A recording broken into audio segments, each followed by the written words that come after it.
Hi there, my name is Angelique Miller, and today I'm going to show you how to make melt-in-your-mouth mint chocolate truffles. It's actually very simple, only 5 ingredients, and we'll start first with the melted coconut oil. So this is raw coconut oil, and it was melted in a dehydrator. That's a half a cup. This is another half a cup of cocoa butter, also melted in the dehydrator. I did it at 105 degrees, and these took a little longer than the coconut oil, about 75 minutes to melt. So I just put them both in at the same time. And by the way, if you use the cocoa butter that comes in wafer size, or if you chop it into small pieces like this, it takes about 1 cup to melt down to a half a cup, at least in my testing.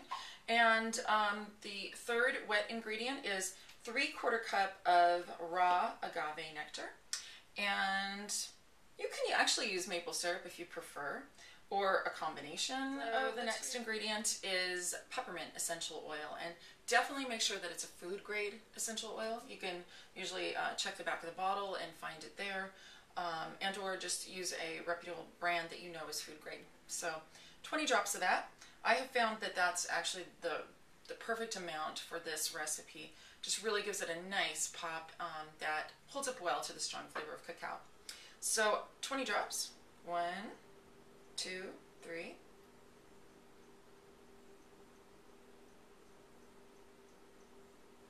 That's 20, actually 21. But I'm next going to stir the wet ingredients together. Now it's really important to make sure that you don't incorporate any water. So make sure that your bowl and your whisk and all of your measuring cups, that they're all completely dry. Then finally, the 5th ingredient is raw cacao powder. So 2 cups of that. Very important to sift it into your bowl. So I'm just using a plain old mesh strainer.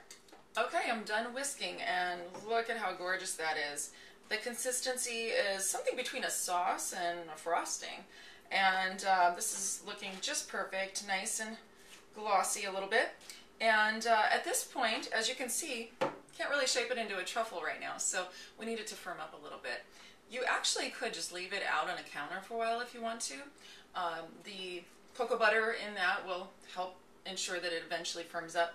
However, to speed things up a little bit, I like to actually stick it in the fridge for about 20 to 30 minutes. The next step is to go ahead and take a clean, dry spoon and scoop some out, about the size of a teaspoon. You, again, want to keep these small so you can just pop them in your mouth.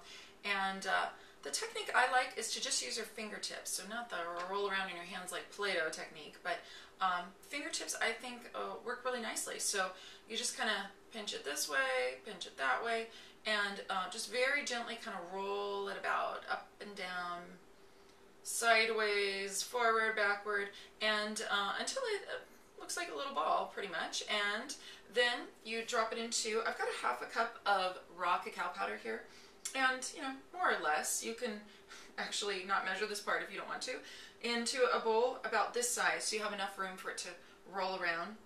And then, once it's all coated, just go ahead and actually do a loose sift with your fingers. So hold them out, fingers open, like, perhaps you're about to catch a baseball, and just, pop it up and down a little bit, and that will sift it right back into the bowl.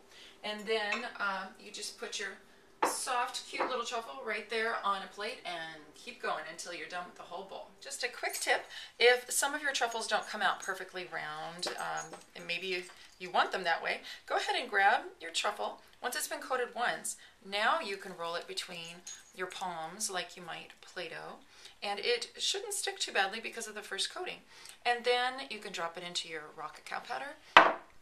Shake, shake, shake, just like before, and now it looks pretty. And something else I kind of like to do when making mint truffles is to put a little green on top by sprinkling a little spirulina powder. So at that point, these are ready. Thanks for watching. Go to hotrawchef.com to vote for me. Don't forget, do it now. That's hotrawchef.com to cast your People's Choice vote for me, Angelique Miller. Thanks again, and happy Valentine's Day.